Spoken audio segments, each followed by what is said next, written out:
फार फार वर्षापूर्वी चतुरसेन नावाचा धाडसी तरुण एका राज्याच्या सैन्यात दाखल झाला. त्याने लढाईत मोठा पराक्रम गाजवला. लढाई संपल्यावर गरज सरो वैद्य मरो या म्हणीप्रमाणे राजाने इतरांबरोबर चतुरसेनाला निरोप दिला. पण हातावर टिकवले फक्त 2 पैसे. राजा म्हणाला, इतकी वर्ष तुला जेवण कपडा फुकट मिळाला, पराक्रम करून नाव कमावण्याची संधीही मिळाली, हे काय थोडं झालं? 2 पैसे शिलकीत पडले. जास्त पैसे खिशात खुळखुळले तर तरुण बिघडतात, आळशी घरकोंबडे होतात, देशाचं नुकसान होतं. आता तलवार मोडून नांगर धर हातात. राजा राजधानीकडे गेला. चतुरसेन संतापाने म्हणाला, असले लबाड राजा माझ्यासारख्या सरळ माणसांना फसवतात, प्रजेला अन्यायानं छळून आपला खजिना भरवतात. याला चांगली अद्दल घडवली पाहिजे. घातपात न करता डोके वापरून चतुराईने हा मी चतुरसेन आपलं हक्काचं ते मिळवीन, हेच माझी प्रतिज्ञा. धनगट मनगटात जोर आहे, मूठ वळवण्याचाच अवकाश आहे, पण मूठ वळते 5 बोटांची एकजुटीनं. 5 जणांचं पथक झालं तर चुटकीसरशी काम फत्ते होईल. शिलेदार चतुरसेन राजधानीकडे निघाला. मनात एकच विचार, धाडसी अद्भुत शक्ती असलेले साथीदार मिळाले पाहिजेत. कसे मिळणार, केव्हा मिळणार? शिलेदार जंगल तुरवत चालले. एका ठिकाणी एक धिप्पाड माणूस गवत उपटावे तशी मोठमोठी सरळसोट उंच झाडे मुळापासून उपटून आजूबाजूला फेकत होता. शिलेदार म्हणाले, राम राम, रिकाम्या पानाचा खेळ चालला आहे वाटतं. दुसरा उद्योग नसेल तर येतोस माझ्याबरोबर मुसाफिरीला? मी चतुरसेन शिलेदार. तुझं काय नाव? तो अवाढव्य पुरुष म्हणाला, मी भीमाप्पा. येतो ना मालक, मी मोकळाच आहे, पण म्हातारीला महिनाभराचं जळण हवं. 4 काटक्या झोपडीत टाकून येतो झटपट, इथंच थांबा. भीमाप्पाने 5 सोटांची रास करून 6वे झाड दोरीप्रमाणे वाकवून मोळी बांधून खांद्यावर टाकली. दणादण पावले टाकत भीमाप्पा गेला आणि 5 मिनिटात परतला सुद्धा.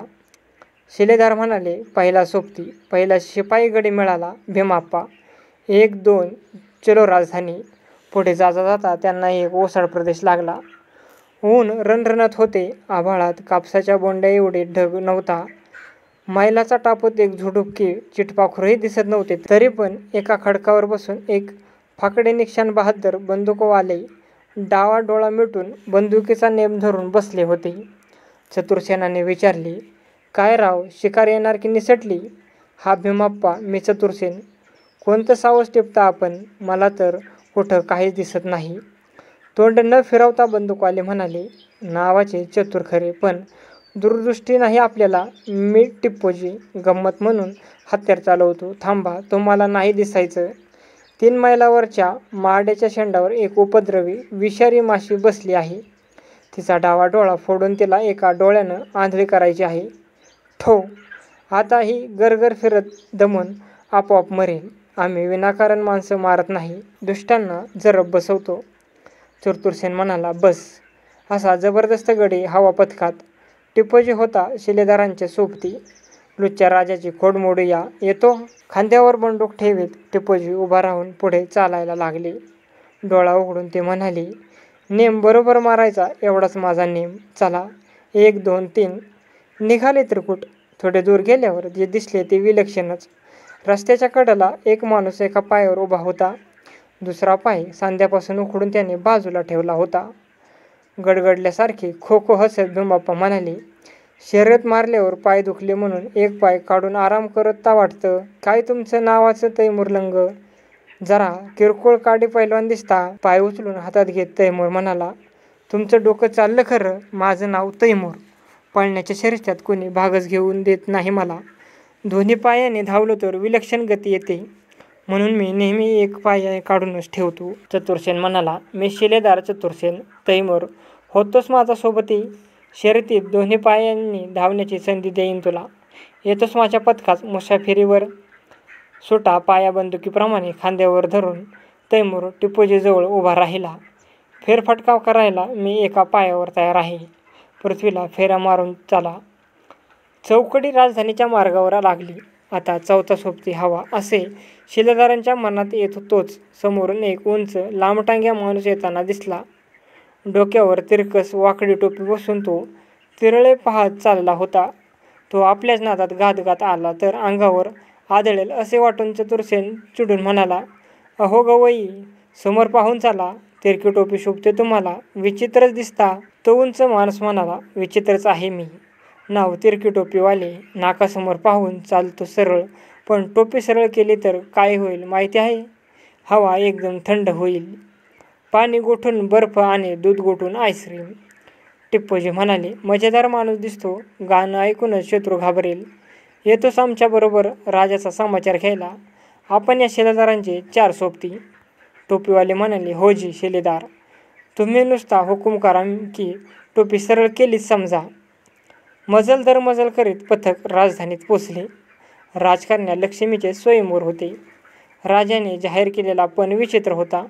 राजकन्या पळण्यात पटाईत होती. तिला शर्यतीत जिंकले तर राजकन्येची माळ गळ्यात पडेल, पण हरले तर एकदम फाशी. देशोदेशींचे राजपुत्र आले, पण कोणाची हिंमत चाललेली नाही. विषयाची परीक्षा कोण घेतो? सोबत्यांना घेऊन शिलेदार राजासमोर जाऊन म्हणाले, राजा, असल्या फुसक्या अटींसाठी मी कशाला धावू? माझ्या वतीनं माझा शिपाई धावेल तर चालेल तुला? खुनशी राजा म्हणाला, फार चांगलं. जिंकलं तर राजकन्या तुझी, पण शिपाई हरला तर तुमची सगळ्यांची मुंडके छाटीन. येथून 10 मैलावर असलेल्या झऱ्याचं पाणी घागरीत भरून जो कोणी प्रथम येईल त्यानं जिंकली शर्यत, समजला? पण चतुरसेन म्हणाला, शुभस्य शीघ्रम, होऊन जाऊ द्या आताच. तैमूर दोन्ही पायावर तयार. कमरेवर घागर घेऊन राजकन्या उभी राहिली. 1-2 पळा असे म्हणताच खांद्यावर घागर घेतलेला तैमूर दिसेनासा झाला. झऱ्यावर पाणी भरून 5 मैल परत आल्यावर तैमूरला गुंगी आल्यासारखे वाटले. झोप लागू नये म्हणून काही खुपणारे डोक्याखाली असावे यासाठी एक दगड उशाखाली घेऊन तैमूर आडवा झाला. तो गाढ झोपी गेला. घागर भरून राजकन्या अर्ध्या वाटेवर परत आली. तेव्हा निजलेला तैमूर तिला दिसला. आनंदाने हलके त्याची घागर ओतून राजकन्या मोठ्या उमदीने वेशीकडे दुम ठोकली. इकडे वेशीच्या बुरुजावर ठाण मांडून बंदूक डोळ्याला लावून टिप्पोजी बसला होता. पळत येणारी राजकन्या त्याला दिसली आणि 5 मैलावरचा झोपी गेलेला तैमूरही त्याला दिसला. त्याला जागे केले नाही तर सगळ्यांची डोकी उडतील म्हणून टिप्पोजीने नेम धरून उशाखालच्या दगडावर अचूक गोळी मारल्याबरोबर तो खाडकन जागा झाला. शेजारी रिकामी घागर दिसताच त्याला सारे उमजले. पुन्हा झऱ्यावर पाणी भरून तैमूर वेशीत परत पोचला. त्यावेळी राजकन्या 2 मैल मागे होती. धापा टाकत पळत येत होती. पाय सोडवून खांद्यावर टाकत तैमूर म्हणाला, छान मालक, पाय मोकळे करून आलो. चतुरसेनाला राजाने ओळखले होते. मनात दुसरी युक्ती योजून तो म्हणाला, शाब्बास, उद्याला लग्नाचा बार ओढू. आता तुम्ही सगळे निवांत जागे विश्रांती घ्या. शिलेदार आणि सोबती सेवकांबरोबर एका खोलीत गेली. आत खाण्यापिण्याची चंगळ होती, पण खोली कसली ती? खोलीची जमीन, भिंती, छत ही लोखंडी पत्र्यांची होती. दार बंद करून खोलीखालच्या चुलानात नोकरांनी रसरशीत निखाऱ्यांची भट्टीच पेटवली. तासाभरात मंडळी होरपळून जातील हा राजाचा बेत. भीमाप्पा म्हणाला, काय उकडते हो?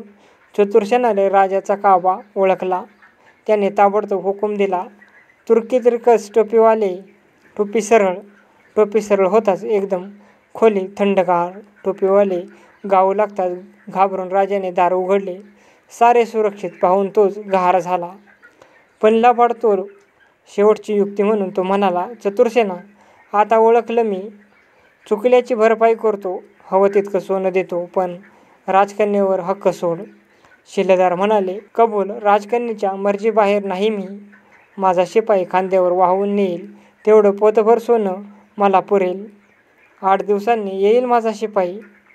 खांद्यावर एक भला मोठे पोते टाकून आलेला भीमाप्पा पाहताच राजा मनात चरकला. 16 माणसे उचलून आणतील ते सारे सोने भीमाप्पा एका हाताने पोत्यात टाकी. खजिना रिता झाला तरी पोते अर्धेच भरले. सक्तीने लोकांचे सोने जमा करून 1000 गाडे आणले. लोक संतापून गोळा झाले. नको असला जुलमी राजा, आम्हीच राज्य चालवतो. एकच गोंधळ झाला. भीमाप्पा म्हणाला, कंटाळलो, उशीर झाला परतायला. आता एक गाडे बैलासकट पोत्यात कोंबतो आणि गाठ मारतो. पोते पाठीवर टाकून भीमाप्पा निघाला. इतर सोबती निघाले. चतुरसेन मागे वळून म्हणाला, लोक हो. राजाला अद्दल घडली. त्याला सांभाळून घेऊन तुम्हीच कारभार चालवा. तुमचं सोनं तुम्हाला परत करतो. आम्ही चाललो नांगर धरायला. नसेल राजकन्येची बरोबर येण्याची इच्छा तर? पण राजकन्या कमरेवर घागर घेऊन हळूहळू पावले टाकत केव्हाच निमूटपणे चतुरसेनाजवळ येऊन उभी राहिली होती.